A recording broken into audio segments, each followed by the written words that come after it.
Beautiful. Dr. Lucky, it is such an honor to be speaking with you. We are sending our warmest love to Dr. Jessica Zucker, who was originally planning to join this session and has had a rough 24 hours. So we're sending all sorts of love to her. It is such an honor to connect with you today.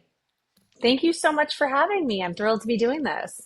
Well, you not only lighten the load and very truly help bring life into this world for so many people every day. But you reach even more people through the incredible influence that you are having through your life advice, your way of thinking about things, your true thought partnership to thousands and thousands of people who follow you online and many who don't. And I hear you have a book heading our way also that will reach even more people in such a profound way.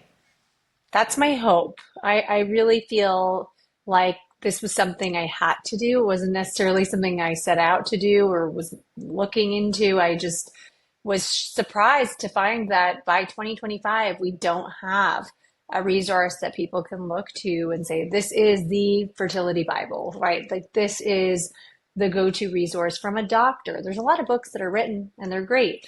But I think it's really important for the experts to be having a loud voice in this space when it comes to educating people and making sure they know everything that they need to know, and that they're able to drown out the noise, because there's an incredible amount of noise when it comes to trying to conceive and being pregnant. And even when it comes to motherhood, it's like the number of conflicting opinions and advice, it can feel very overwhelming. And so I think that we do need to have expert voices and people that we can rely on to really help pare back what matters and what's actually important. Why do you think that something that happens at least once for every human on this planet is so overwhelming still to this day? Why don't you think we have clearer, cleaner systems and that it is so fraught? Conception and the process of having a baby, like going through Yes. pregnancy. So, I think Yeah. that this happens every day to so Yeah. many people around the world. Why is it Yeah. still so overwhelming and difficult? I mean, how much time do we have? Um, I think it's because of a couple of things. I think at the early tail end, at the early part of people communicating and sharing ideas, like many decades ago, in media and whatnot, and also in science. Like, I think women's health has been grossly under prioritized. And so, for example, women have only been included in clinical trials as of, I think it was 1993. And so that's a pretty shocking fact, right? So I think the pendulum swung from nobody thinking about women, even though we are the creators of life, not to be over dramatic. I think that it's insane that women's health has been so deprioritized to the point where we were just kind of regarded as little men for a very long time. They're like, whatever works for them, just give a lower dose to her, right? Yep. Now the pendulum has swung in the other direction where it's like, it almost feels like we're talking about women's health all day long, but women are seen as a vulnerable population, and those who are trying to conceive are seen as a desperate, vulnerable population, hungry for information. And because of a lot of things, in the system, the medical system, where a lot of women have gone unheard or feel like their pain is not taken seriously, that has been a setup for this disaster of like misinformation on social media, and a lot of people looking at us as a target of, okay, well, this is who we can get to consume our products. And so we went from being ignored by science to now being paid attention to, but by a lot of the wrong people. And I think that is at the crux of the matter of why it's so overwhelming and hard, because a lot of people don't have the tools and information. And then when tools and information are presented to them, it's often the wrong information, and it's not always in their best interest. Well, even more reason your work every day, the content that you are putting out into the world, and this book are so critically important and could not come at a better time when there's Yeah, so I believe, much I out there. really believe, and I'm not just saying this because I wrote the book. I literally was sitting around waiting for anyone else to volunteer because I knew it would be really difficult, and it was. it was a really big challenge to say, I'm going to take everything I know and pour it into a book and not put someone to sleep. Basically, it's like my Instagram on the page, right? Like it's like finding a way to teach people but fool them into learning and using like analogies and pop culture and whatever I can to teach people. But it had to be done. And now I'm reading it back because I'm in the final stages of, it being almost ready to be printed, and it'll be available in January and on actual bookshelves, and people can physically hold it and read it. But it's a big process. And as I read through it, there's so many different passes you have to do. I'm always like, oh my God, this is going to be so helpful, because I think Instagram is helpful. I think my blog is helpful, but it's like snippets. It's like whatever I randomly think of that day. I don't have a contact calendar. I wish I could say I was that organized, but I have a full daytime job. And so this is like what I do in my little free time. And it's kind of like whatever comes to mind, whatever patients ask me that day, I'm like, oh, that would make a good post. So it's very fragmented. It's not cohesive. So I think to have an index and to have like a sequential order to go through all the things that I think are important, I really think it's going to be a game changer. Oh my gosh. Well, I am so personally excited for it, and I'm so excited to give it to so many people I Thank love. you. Truly. So, both with regard to all of the things that your patients, our members are going through, and then just everything else in the world right now, Yeah. it's a heavy time for a lot of people. And it Yeah. seems like every week there's something new that we all need to be taking on, absorbing, digesting. How are you doing? And how do you think about navigating well-being while also giving so much life-saving, life-giving care to so many people, while also writing a book in your spare time, while also maintaining a really rich and important personal life? How do you think about taking care of yourself in the midst of all that? Well, I'm certainly not a perfect person, and I certainly don't take all of my own advice. And I think all of us, if we're being honest, would probably say the same thing, right? And I think the first key is trying to stop adhering to some standard where we feel like we have to be perfect. I mean, I think that a lot of times something's got to give, and some weeks I'm really great about prioritizing my mental health and plus or minus my physical health. And then sometimes you fall off the wagon with like checking in with yourself or working out regularly and eating properly. And I think that you just have to keep trying. And I think it's better and more healthy to not try to attain some perfect level of behavior or standard for yourself, because then you're just kind of setting yourself up to fail and feel bad about yourself. I think I'm pretty good at positive self talk and drowning out negative self talk. That's been a personal strength of mine throughout my whole life. It's like a defense mechanism, probably.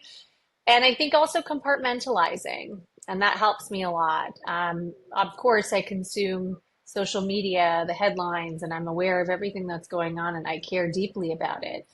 But I also recognize that in order to be helpful and a productive member of society and to be the best version of myself to my family and my friends and my patients and all the people that I want to show up for, I can't dwell and be doom scrolling all day long. I need to, at a certain point, like pick myself up and say, some of this stuff really sucks and is heavy and is hard, but there's other things going on that I can focus on. And let me control the things I can control and focus on what I can control. And I think finding ways to not despair about the things that are out of our control and understanding that we can all make a difference even in small ways. And I try to focus on like the little things I can do to leave the world a better place instead of feeling overwhelmed like I have to climb some mountain and achieve something that's so difficult to really make a difference.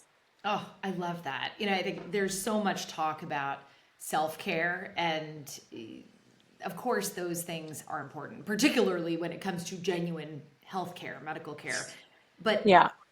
something you just said that resonates with me so much is actually doing something that I feel like is making the world a better place, even in a small way, is what Yeah. gives me energy to get back out of bed in the morning, keep going, even when the world can feel really heavy. And those little Yeah. things are actually not about me. They're about, helping make somebody else happy, help make somebody else's life better. And that Yeah. is ultimately where I find a reservoir of energy.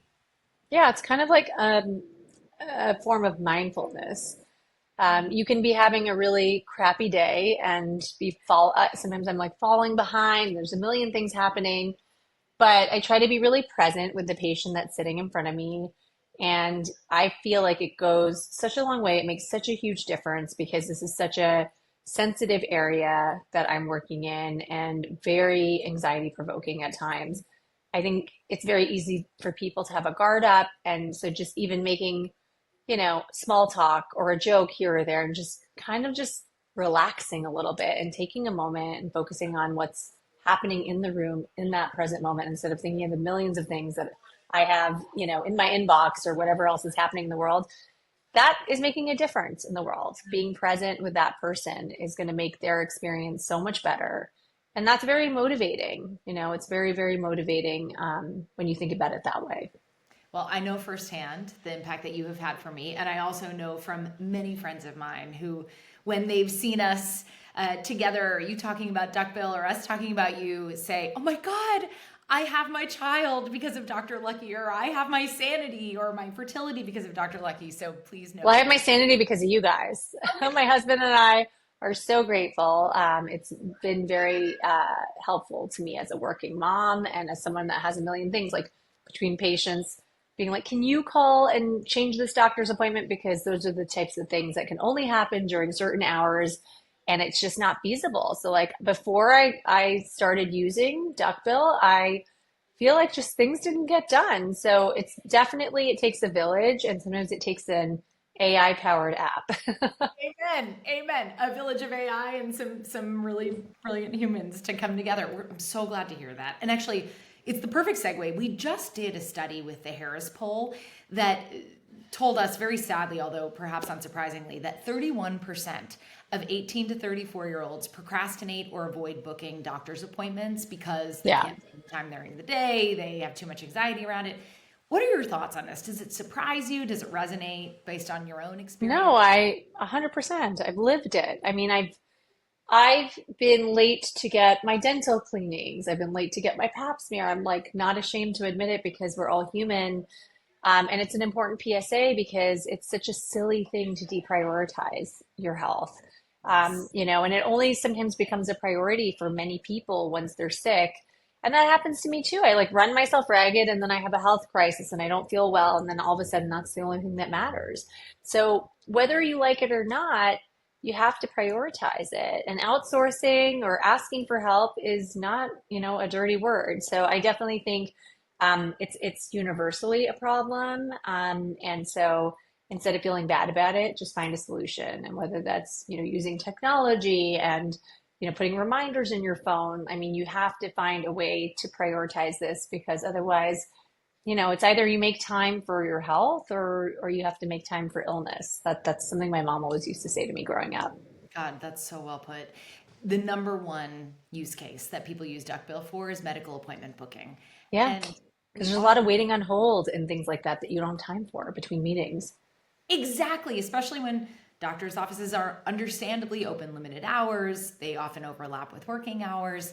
Yeah. Um, One thing we find is, especially a lot of busy professional women are on top of their loved ones' appointments, whether it's children, Yes. parents, they're behind on their own. And Yeah. that's something we are so delighted to take off people's plates if we can be helpful there.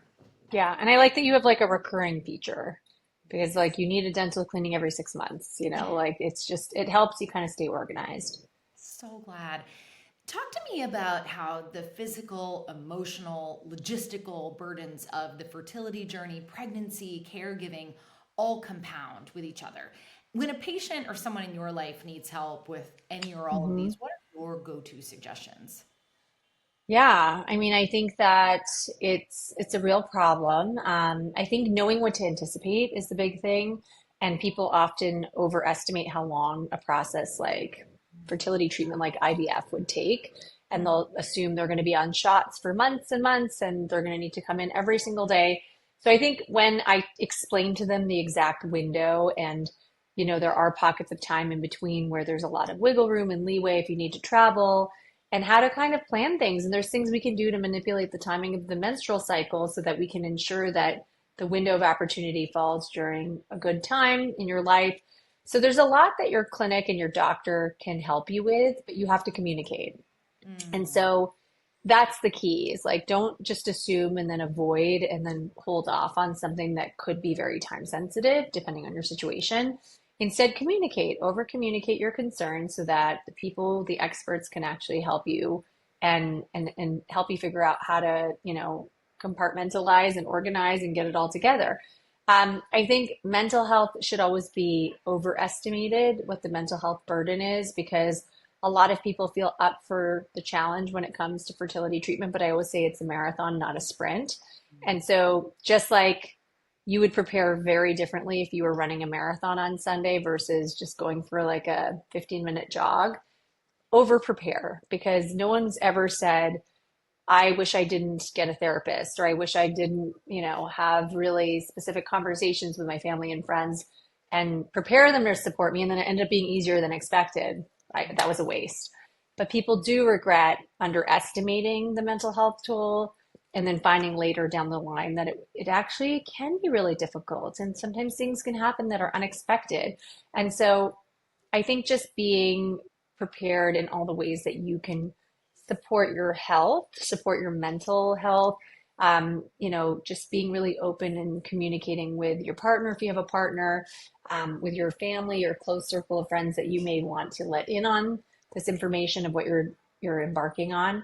And I think therapy is always a good idea, right? And I think sometimes there's also a role for medications for people who are really struggling because there can be a lot of grief, depression, and anxiety surrounding issues of infertility and pregnancy loss.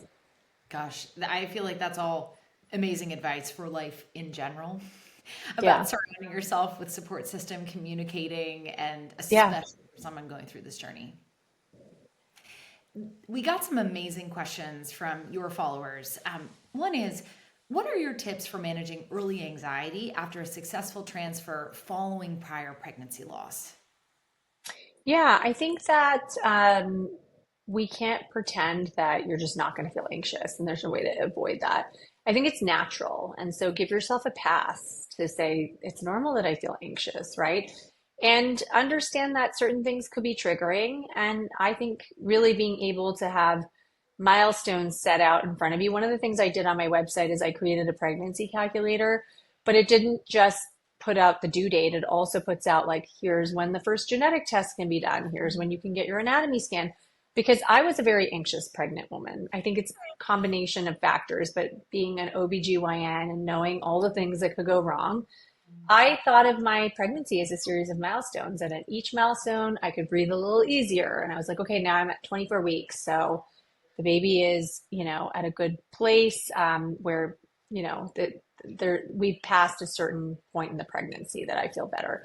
And then at 34 weeks, okay, lung maturity. Okay, now I'm at, 37 weeks. I'm at term. So, and even in the early first trimester, like there's all these little milestones. So I created that so people could actually kind of mark on their calendar because it's sometimes easier, even with writing my book, any large task that's overwhelming. It's like breaking it into small digestible chunks and just kind of saying, okay, I need to get to the next thing. I need to get to the next thing. Isn't that how people climb mountains?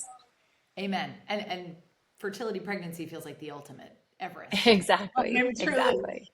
The other Yeah. thing I love about what you just said is being anxious is normal. It's not that something's wrong with Yeah. It you. means you care. Yes, exactly. Yeah. Anxiety is love, right? Grief is love, Yeah. as my friend Yeah. Marcy says. So that all that is Yeah. just our humanity. Yes, but find ways to manage it. Exercise can be very helpful. Many years ago, people used to say, don't exercise because you're pregnant. And that's terrible advice because exercise is such a great outlet. So move your body, take care of yourself physically, get enough sleep, ask for help, and, talk. Talking is a great way to feel less anxious. I love that. Next one. Every time I have a bad monitoring visit or something goes wrong, I fall into a pit of despair, grieving all the past losses and the fear of never having a baby. How do I better cope? You might have answered this in your prior question with Yeah. yourself. Yeah, it's kind of the same answer. I mean, I think that it's very understandable. I think that some of my patients are the most strong people, the most resilient people, because for the things that I've seen some people go through, for them to continue to pick themselves back up, and show up again and keep trying. I'm like, wow, how do you do that? From the outside looking in, and even, helping so many women through this journey, I'm continually impressed by my patients. But I know that it doesn't happen overnight. It's people work really hard on themselves, and they take the time they need. I think breaks are definitely something that can be beneficial. I know it's a competing interest because we know fertility can be time sensitive, but in reality, and there's some studies that show this, taking a month off here and there is not going to be detrimental to your big picture, but it can be a life changer for your mental health. And I've had many patients who are on a long road where they take the vacation, they take the time with their family, because the last thing you want to do is let this rob you of your joy and your normal day-to-day existence. There's so much more to you, your personality, your life, than just the fertility issues that you're dealing with. And so I think taking breaks is like a huge way to really bolster your mental health and to give yourself the time and space to grieve, and then find a way to constructively move on. Just brushing things under the rug and trying to barrel forward is always a recipe for disaster. Oh, finding the time, finding Yeah. the space. And I don't know if this resonates, but for me, that's been true even in parenthood, even Yeah, professionally. Take totally. finding the time for joy, for rest, and offloading what I need to do that, whether it's taking a break or getting help, to find the space to get quality of life, mental health back to where it should be, and then everything else falls from there. Yeah. And people, after taking a break and taking a small trip with their partner or their family, they often say, like, I feel like a brand new person, and that's what they need to get through the next challenge. Amazing. How do Sure. you know when it's time to stop pursuing treatment? It's been a long road for me. And then, second, how should I move forward post miscarriage? I feel so lost. These are so relatable. Yeah. So I think knowing if it makes sense to stop treatment or pivot to something very different, right? Like, so an example would be if people are doing treatments like medication to induce ovulation with insemination.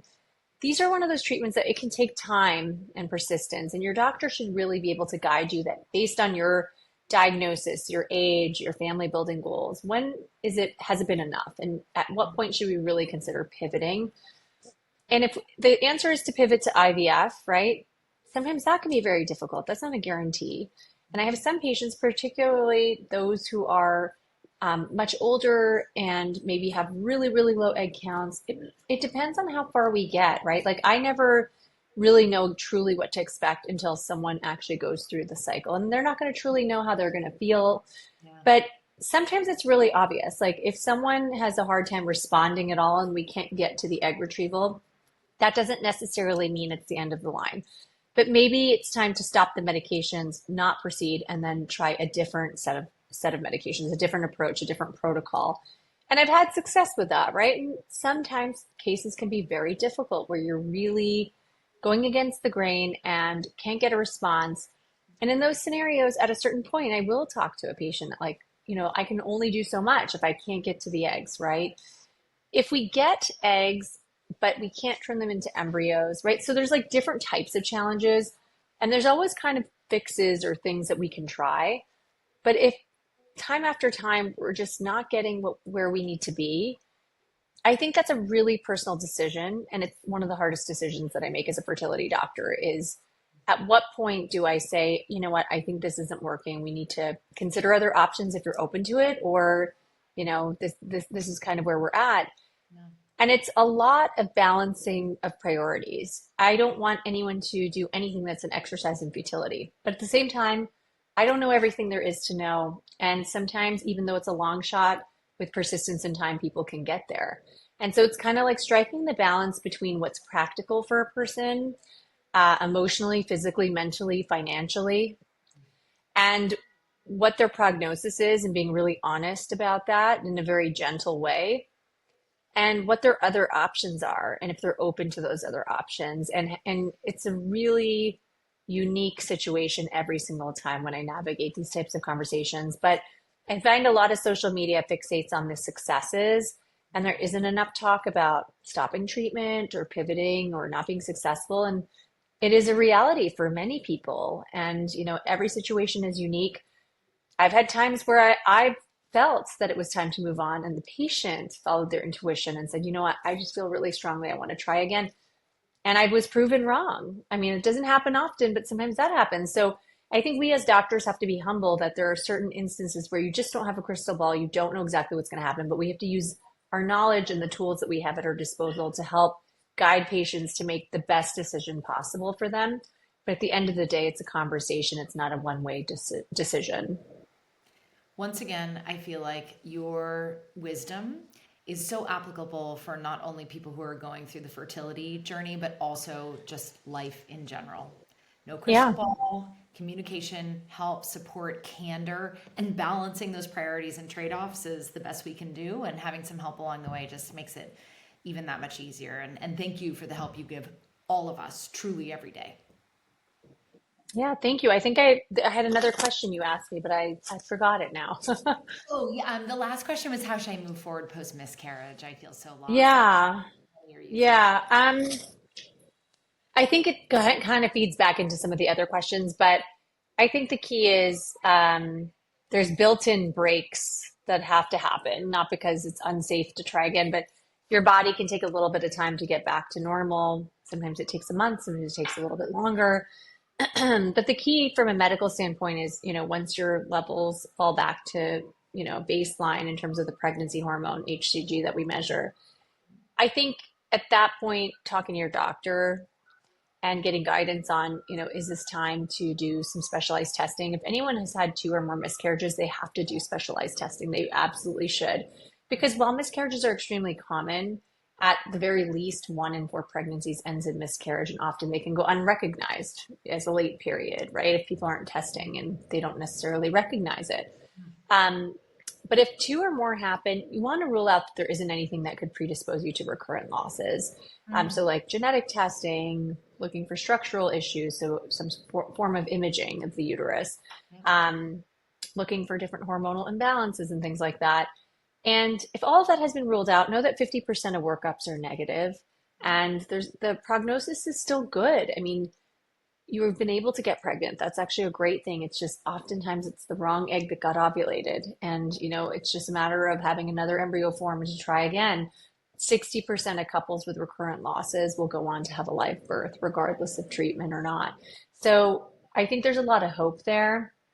I think a lot of times people want something to be wrong on the testing, but know that if everything comes back normal, it doesn't mean that there wasn't a cause.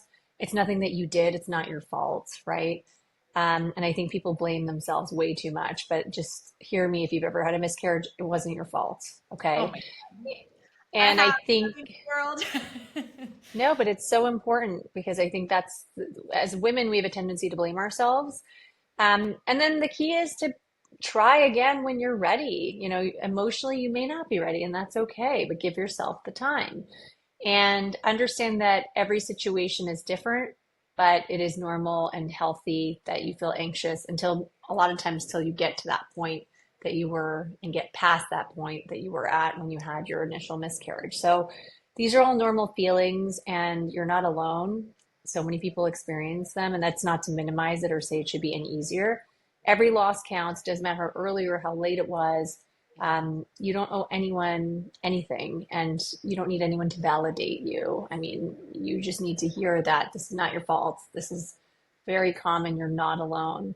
And there are potential solutions, and I think definitely if two or more, you should see a fertility doctor and have a really focused conversation about what testing can be done and what your next steps should look like.